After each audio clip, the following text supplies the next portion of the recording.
Hey there, I've once again dabbled into the world of slip joints. I like slip joints. Locks don't make the folding knife, if you ask me. Some of my favourite knives are slip joints. This case here, getting a little patina on, which is nice. For one, everyone loves a good Swiss Army knife. This is the Explorer. What a great Swiss Army knife that is. Probably the best one for everyday carry and urban use, I would say. I wanted a little slip joint, little coin pocket carry knife, because the one I have at the moment I'm not super happy with, and I'll get to that in a minute. So I went to Spyderco, who haven't let me down so far. Of course, my main EDC knife is the lovely Spyderco Delic, which is a super versatile, super comfortable, very durable and very strong knife actually, that does a lot more than its little thin sort of food prep looking blade would lead you to believe on sight. So I went to Spyderco and I looked at a few. I looked at the Chicago and I looked at the Cat, which is a locking knife, I know.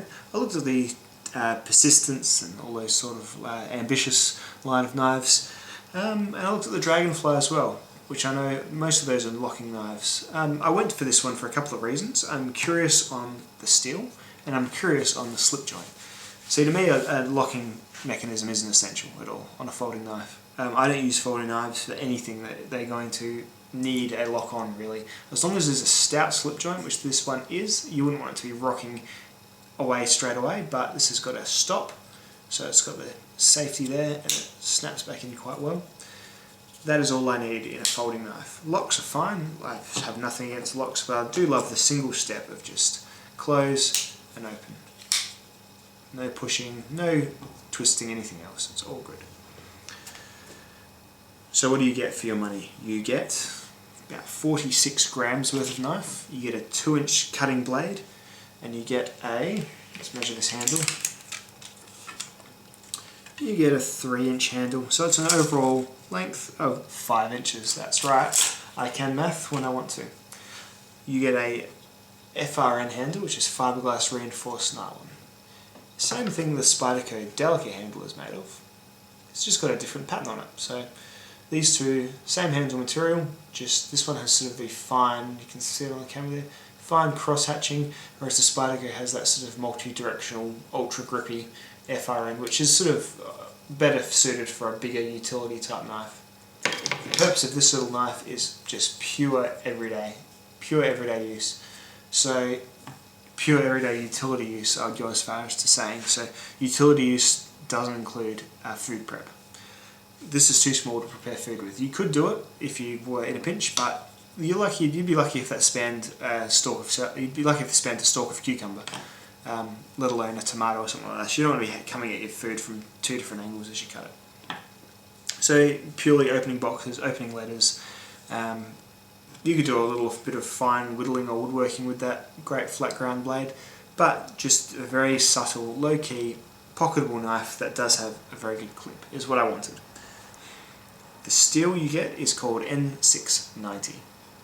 I've cut with this knife a bit now and I've resharpened it once. N690 to me seems very, very similar to the VG10. Whether it's made, because this is an Italian made knife made in Maniago in Italy, this is a Japanese VG10 blade. This may just be the same recipe of steel. It seems like the VG10 and these sort of steels, they seem like it's about as hard and sharp as you can get, and good edge holding as you can get a steel which is primarily designed to resist corrosion. Seems like when they went for this steel, they're thinking, right, corrosion resistance first and then edge. Lots of steels think, oh, edge first, then corrosion resistance, which is fine with me. I don't mind sharpening my knife a little bit extra. Often the most corrosion resistant steels, like Victorinox's, what's it called, 50 LR, it's got about 1 million numbers in it, and Cold Steel's 4116 Krupp. They get sharp, but they go dull very quickly. But they're ultra stainless. You could leave this, you'd leave this in the river for a week and it'd be fine. These ones about the same performance overall. I did cut tomatoes and oranges with it, and you can see it is naturally a bit of a cloudier finish blade, but I hope you can see there that it's, apart from just having sort of signs of initial use, it's still Yeah, very well maintained. The clip I really like. I like it more than the Delica clip. I can see why people go these wire clips and recommend that Spyderco use it on all their knives. It is just, if you look at it from the side, you can see why it's such a good clip. It just hooks into the pocket there. It's got a nice couple of millimeters for any pocket seam. Then those lines just force it down against that clip, and a little bit of a push, and it goes past, and you've got lots of space here for it to sort of be able to, so it's not just held rigid in your pocket, so it can sort of go up and down just a little bit, just to be able to navigate any seams. It's quite tight, but because of that really good design, it's not unpleasant, which is the problem with the other knife that I've got, and I'm going to bring it on now, and you'll see they look very similar. That's the Cold Steel Mini Tough Light. Very much similar design. This one has a lanyard hole, whereas this one doesn't. The handle is a Zytel, which is very similar to the FRN. This has a clip that is only one way and tip down, whereas this has a reversible tip up only pocket clip, which I like better. And this pocket clip is abysmal. It is way too strong. You've got a bit of grabbing area there, but then you've got it's a very sort of angular, so it's there, about a finger width there and about a finger width there, and that's all you get to play with, and it really sticks in your pocket and just shreds them to be honest. It's no damn good. Another thing I noticed that frustrated me with this knife, as comfortable as it is, a really ergonomic knife, as is this one. You can see why, because even when you're closed you can sort of see they've got these big grooves to, like, for your little fingers to get into. They're both 3-finger knives, as in only 3 fingers will go on the actual, then your pinky will be free.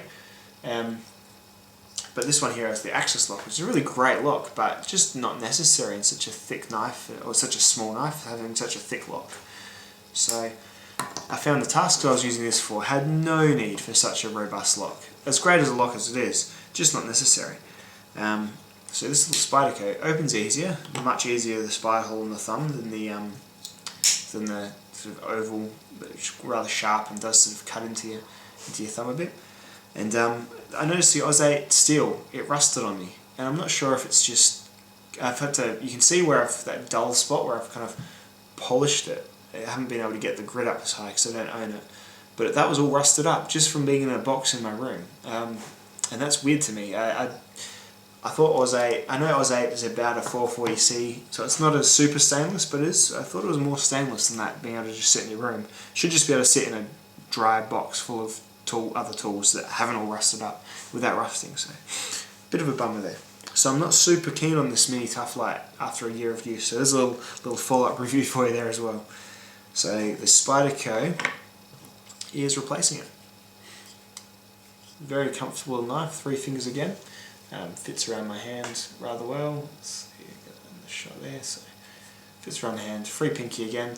And the great little thumb ramp on the back really sits quite well on your hand there too, and lets you do some pretty controlled cuts, and you don't have to worry about it folding on you, because your index finger is going to keep this half of the handle up and your thumb's going to be pushing down, so you're just effectively pinching the knife between your fingers. It's a piece of steel, so unless you're the Hulk you're not going to crush it, and when it is time to fold it up you just move your index away, push it down, and then flip it over and close it.